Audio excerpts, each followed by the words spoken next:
Pertanyaannya akhir-akhir ini banyak tersebar di tengah masyarakat saat wabah COVID-19 dianjurkan setiap habis sholat maghrib baca Yasin 3 kali. Apa hukumnya? Dan amalan ibadah apa yang paling afdal saat ta'un wabah tersebar di sebuah tempat tertentu? Yang pertama, barakallahu fiik, di saat musibah terjadi kita dianjurkan untuk bertaubat kepada Allah secara umum, ya. Bertaubat, mempereratkan hubungan kita dengan Allah dengan ibadah-ibadah yang telah Allah Jalla wa Ala anjurkan, ya. Dan zikir-zikir yang dianjurkan oleh Rasulullah sallallahu alaihi wasallam secara umum yang mencakup wabah di saat sedang terjadi wabah ataukah yang lainnya telah datang dari Nabi sallallahu alaihi wasallam. Zikir setelah sholat waktu, zikir pagi petang, ya, zikir keluar rumah, zikir naik kendaraan, zikir ketika hujan turun, zikir ketika melihat seorang lain mendapatkan musibah. Nah, ini yang pertama.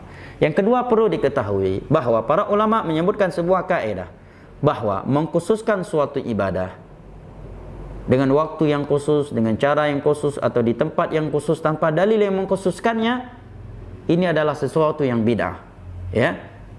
Adalah sesuatu yang bid'ah.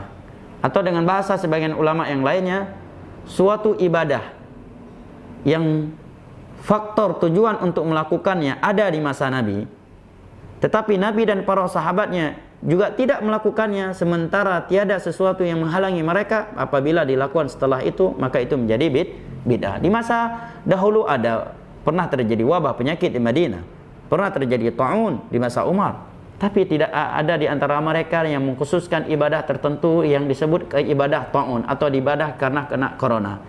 Tiada perintah dari Umar untuk doa berjamaah untuk menolak bala, atau beliau memerintahkan mereka membaca Yasin. Ini jelas adalah bid'ah. Bid'ah, ya. Ibadah yang bid'ah, ya.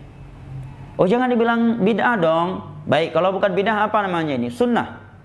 Kalau sunnah ada dalilnya yang mengkhususkannya, ya, maka para ulama ingatkan, dan terkhusus dalam hal ini Syekh Sulaiman Ar-Ruhaili, hati-hati di masa-masa ini, di hari-hari corona ini, ya, yang menyebarkan hoax. Di masa hari-hari corona ini bukan hanya ashabud dunia, tapi orang-orang yang dinisbatkan kepada ilmu agama juga menyebarkan hoax. Yang lebih parah lagi, menyebarkan akidah-akidah rusak, akidah-akidah khurafat, dan anjuran-anjuran ibadah yang sama sekali tidak dibangun di atas dalil. Ya, ada yang menganjurkan masuk ke keliling desa bawa obor-obor, ya, sambil membacakan wa qul ja'al haqq wa zahaqal batil dan seterusnya. Dan pula mengajarkan baca Yasin 3 kali setiap selesai salat 5 waktu.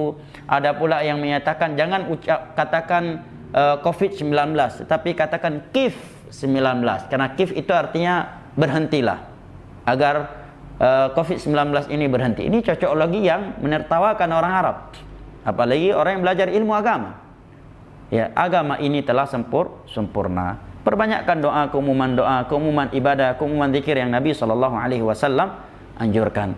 Karena kita tidak boleh mengkhususkan suatu ibadah dengan waktu yang khusus, di tempat yang khusus, dengan cara yang khusus, dan tanpa dalil yang mengkhususkannya.